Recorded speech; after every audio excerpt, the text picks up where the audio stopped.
ইসলামী বিশ্ববিদ্যালয়ের সামনে হোটেলের খিচুড়ির সাথে পচা ডিম এবং সেই হোটেলটিকে বন্ধ করে দিল বিশ্ববিদ্যালয় কর্তৃপক্ষ। তাহলে প্রিয় দর্শক, আপনারা চিন্তা করেন যে কি সাংঘাতিক ঘটনা, যে হোটেল মালিক যারা আছে ভালো খাবার আসলে তারা বিক্রি করতেছেন এবং ভালো খাবার বিক্রি না করার কারণে অনেক মানুষ অসুস্থ হয়ে যাচ্ছে এই সকল ভেজাল খাওয়ার কারণে। এবং হোটেল মালিকরা করতেছে কি, যারা হোটেল ব্যবসায়ী তারা বিশ্ববিদ্যালয়ের ছাত্র ছাত্রীদেরকেও রেহাই দিচ্ছে না, অথচ সেই হোটেলগুলো বিশ্ববিদ্যালয়ের সামনে ইসলামী বিশ্ববিদ্যালয়ের সামনে, এবং সেখানেই এই ঘটনাগুলো ঘটতেছে। আসলে এই যে হোটেল ব্যবসায়ী যারা হোটেলের ব্যবসা করে, এই খাবারের ব্যবসাগুলোকে আসলে লস প্রজেক্ট। তো দর্শক, আপনারা চিন্তা করে দেখেন যে এই সকল হোটেল মালিক যারা আছে তারা কাস্টমারদেরকে পচা বাসি খাবার খাওয়ায়, পচা ডিম খাওয়ায়, তারপরে 3 দিন বা 4 দিন আগের তরকারি সেগুলো কিন্তু কাস্টমারদের খাওয়ায় এবং কাস্টমাররা সেই খাবারগুলো খেয়ে অসুস্থ হয়ে যায়। এই ধরনের পরিস্থিতি শুধু সেই ইসলামী বিশ্ববিদ্যালয়ের সামনে না, সারা বাংলাদেশেই একই পরিস্থিতি।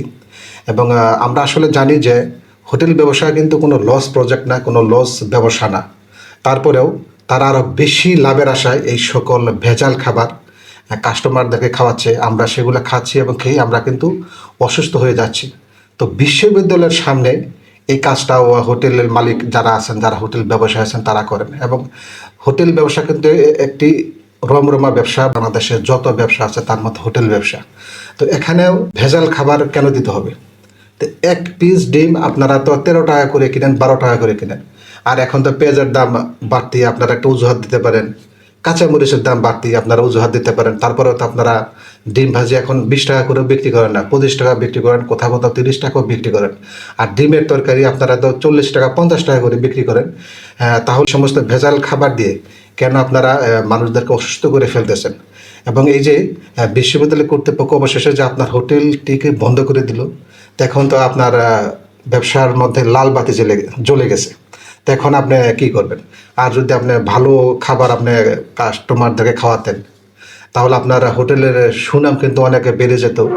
কিন্তু আমরা এই সকল ভালো খাবারের হোটেল আমরা কোথাও পাই না।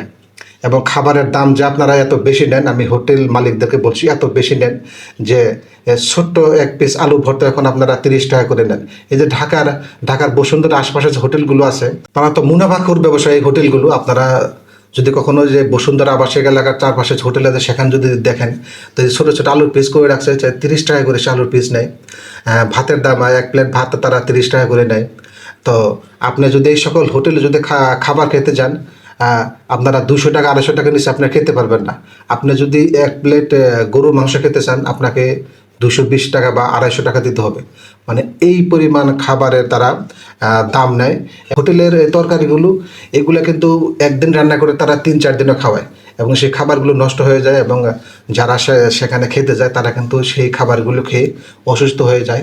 তো সুতরাং বাংলাদেশের এই যে খাবারগুলোর মধ্যে যে একটি ভেজাল হোটেলের খাবারগুলোতে, এই ভেজালগুলোকে প্রতিরোধ করতে হবে। যদি বলা হচ্ছে ইসলামী বিশ্ববিদ্যালয়ের সামনে সেই হোটেলটি বন্ধ করে দেওয়া হয়েছে, কিন্তু সেটা বিশ্ববিদ্যালয়ের সামনে থাকার কারণে বিশ্ববিদ্যালয় কর্তৃপক্ষ বন্ধ করে দিয়েছে। বাট সারা বাংলাদেশে যে ভেজাল খাবার খাওয়াচ্ছে এই হোটেলগুলো, তো সেই হোটেলগুলোর বিরুদ্ধেই ব্যবস্থাটা কে নেবে?